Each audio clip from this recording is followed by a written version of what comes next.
On this episode of Travels with Bill, we're at the Valley View Condominiums, 1400 Pacific Avenue in Brandon, or at least what's left of it. We're here checking out what you do after this happens. It was September 21st, 2021 when this video was filmed by Joel M. You'll find a link to the full video down below. Watch the left-hand corner. Part of the roof is about to collapse. This was a big fire. Of course, it displaced all the people that lived in this building. But when the fire was finally out, what is it you do with what's left of the apartment building? Well, in this case, it looks like some of it can be saved. We're exploring it a little while later on after the fire is gone and crews have come. Check out the Ben Weeb construction trailer. That's a big generator and it's providing power to the building. Of course, it can't have its Manitoba Hydro connection because of all the damage, but temporary power has been strung in to make sure there's lights in the lower floors. There's not much left of that top floor, and in a minute we're going to take a look at it from the air because it shows it so much better. But check out the heat damage to the siding here. Even to the parts of the building that aren't burned, the siding's puckered, and here where the fire was much more intense, well, it's burned right through the building. I can't imagine having to come to this and start working on it, but the crews here are doing just that. They're cleaning out the building, checking it, and then of course seeing what can be repaired and seeing if it can be fixed. You'd think you'd just take a wrecking ball to it, but if it can be saved and it can be done cheaper than tearing it down, why not save what's left? The top floor has the damage. As you go down, of course, there's damage from water, but there's not a lot of fire damage lower down in the building. Crews were here the entire night and well into the next day making sure the flames are out. But they did it. They saved what they could of the building, and more importantly, nobody was killed or even got hurt. Everybody got out on time. Now, later on, we found out the fire was caused by smoking. It sounds like it was just one cigarette that managed to do all of this damage to the 1400 Pacific Avenue building. It was a few years before when there was a major fire in Brandon that got several buildings. Thankfully, this time around, it was only damage to just the one spot. You know, fires have always been interesting to me, watching how they work, watching what happens to the building, and watching how the crews fight them. My job in news means I end up at a lot of fire scenes, and I don't usually go back after to see what's happened, but I wanted to come to this one and show you a little bit of what did happen, because seeing the aftermath is actually probably more impressive than seeing the flames the night of. Of course, you can watch the flames, just follow that link to Joel's video, and you'll see plenty of it. Looking at what's left, though, is what we came for because it's just such an interesting building. We're going to go around it and then we're actually going to fly right over it so you can see down into the apartments. Now, if you lived in one of those apartments, I know you're probably getting upset right about now, thinking, why are you showing off my apartment? Well, it's nothing personal to you. It's simply for the interest's sake of seeing what happens after the fire. We always go to interesting things on Travels with Bill, and this one caught our attention. In fact, if you spend some time looking, you can kind of figure out some of what was going on in the building. There you can see a guy in one of the apartments on the third floor emptying stuff out into the dumpster.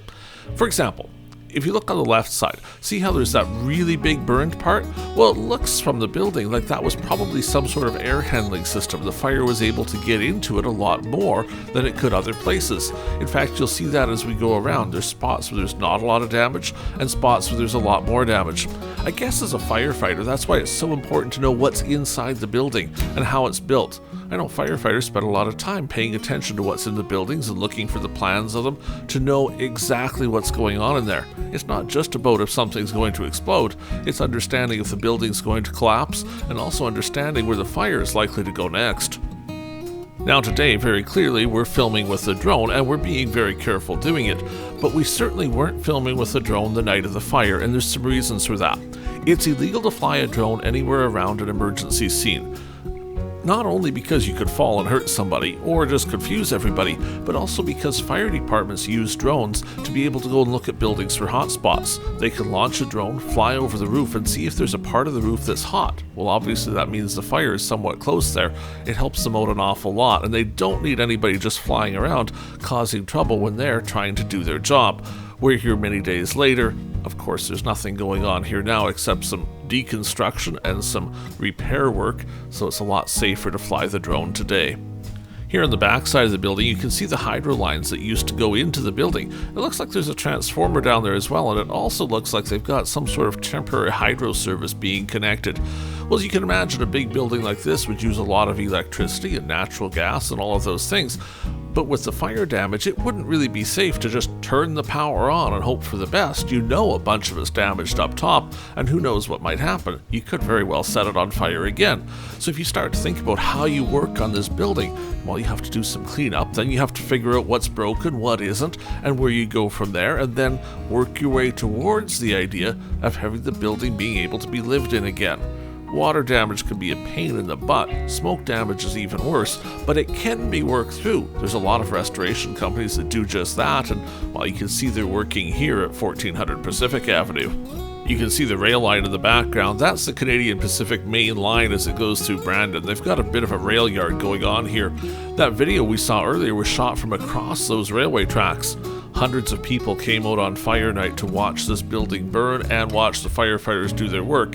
Of course, they kept trying to push them back in case something really bad happened. They didn't want anyone to get hurt just from watching.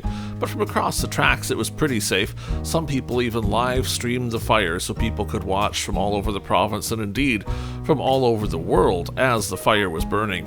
You know, it was 2018 when there was a fire at Massey Manor in Brandon. It was an apartment building too. It started out as a warehouse building but was converted to apartments. That building was also saved, but there was a lot of challenges with it. Firefighters put millions of gallons of water on the roof to stop the blaze. That water went down through the entire building and, well, water damaged everything. But then something else happened you may not think of. There wasn't a lot of ventilation in the building, so mold began to grow. Well, the entire building had to be stripped. It took them a while, but they did it, and they fixed it up and got it going again. Memories of that 2018 fire no doubt made people nervous when this was on fire, because in 2018, 3 buildings ended up burning before they got it stopped.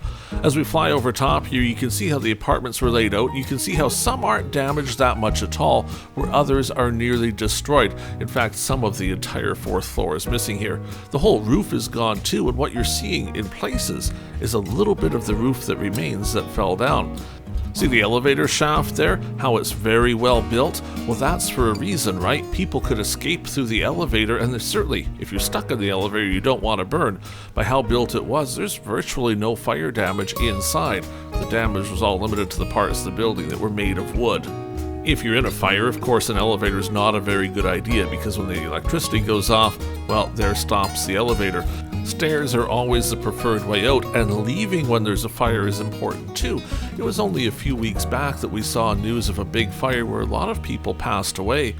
In large part, that was because there'd been a lot of false fire alarms, and when the fire alarm went off, they didn't leave, assuming it was another false alarm.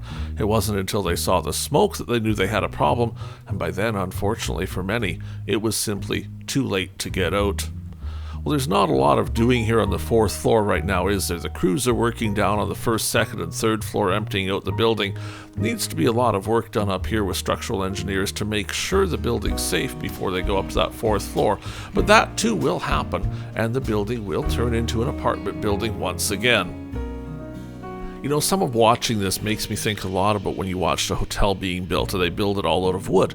This apartment building's built primarily out of wood too, and at the time you think, gee, that doesn't look very sturdy, but then it stands there for years.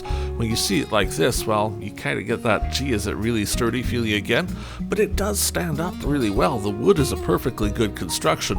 And you have to admit, the wood here kept everybody safe, they all got out in time, and the fire was still put out just fine.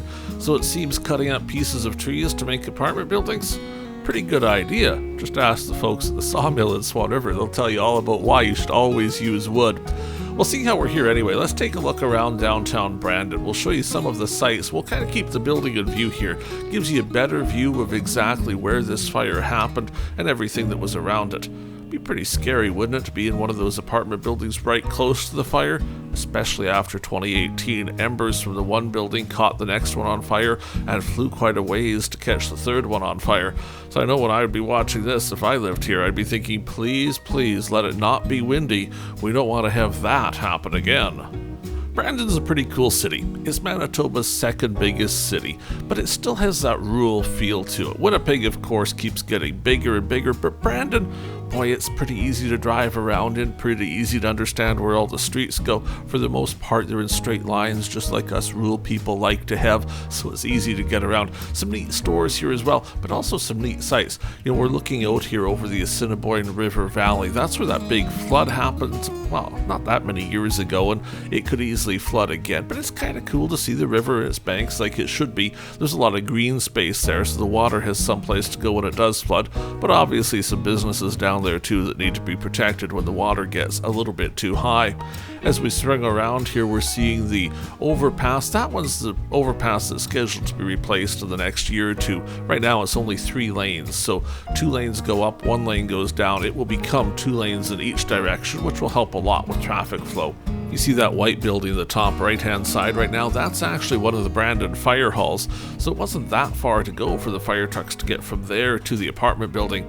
No doubt they responded very, very quickly, which helped limit the damage. The quicker they could start putting the fire out, the better it was.